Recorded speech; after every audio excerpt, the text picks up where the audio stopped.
दोस्तों, एक स्टॉक का नाम सुनो। ये कंपनी रॉकेट्स के क्रिटिकल पार्ट्स बनाती है, न्यूक्लियर रिएक्टर्स के कंपोनेंट्स बनाती है और भारत के डिफेंस सेक्टर में भी इसका महत्वपूर्ण रोल है। अब तक सब सामान्य लग रहा होगा, लेकिन असली कहानी अब शुरू होती है। मई 12, 2026 को इसका रिजल्ट आया। प्रॉफिट लगभग 77% बढ़ गया, रेवेन्यू लगभग 30% बढ़ गया। और सबसे दिलचस्प बात, ऑडिटर्स को भी कोई रेड फ्लैग नहीं मिला।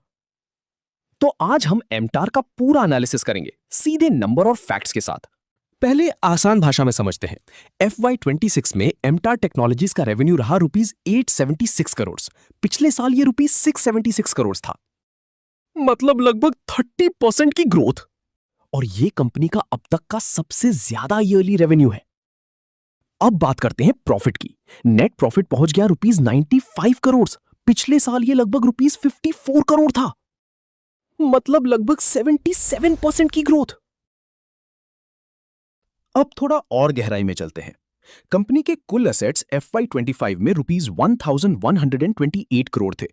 FY26 में ये बढ़कर ₹1744 करोड़ हो गए, मतलब लगभग 55% की ग्रोथ। ये दिखाता है कि कंपनी अपनी क्षमता और इंफ्रास्ट्रक्चर बढ़ा रही है।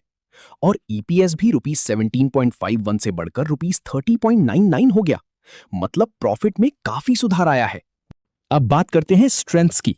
पहली ताकत, लगातार बढ़ता हुआ रेवेन्यू। FY24 में ₹557 करोड़, FY25 में ₹676 करोड़, FY26 में ₹876 करोड़। ये सिर्फ एक अच्छे क्वार्टर की कहानी नहीं है, ये लगातार बढ़ती हुई कहानी है। दूसरी ताकत, एमटार का प्रिसिजन इंजीनियरिंग मोड। बहुत कम कंपनियां ऐसा काम कर सकती हैं।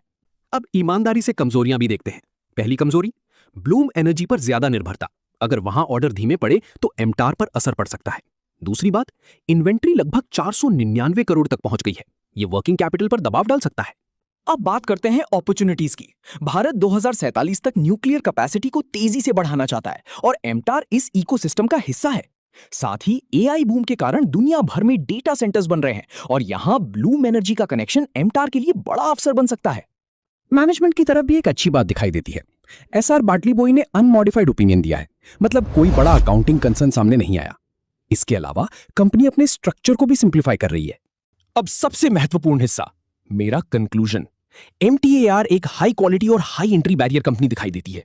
FY26 के रिजल्ट्स मजबूत दिखते हैं, लेकिन याद रखिए, ये एक स्मॉल कैप स्टॉक है और वॉलेटिलिटी यहां ज्यादा हो सकती है। पहली बात, रेवेन्यू 876 करोड़। दूसरी बात, प्रॉफिट 95 करोड़। तीसरी बात, EPS 30.99।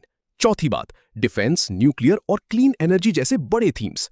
पांचवी और सबसे महत्वपूर्ण बात, अगर company current growth pace maintain करती है तो आने वाले सालों में रेवेन्यू में और स्ट्रॉन्ग ग्रोथ देखने को मिल सकती है।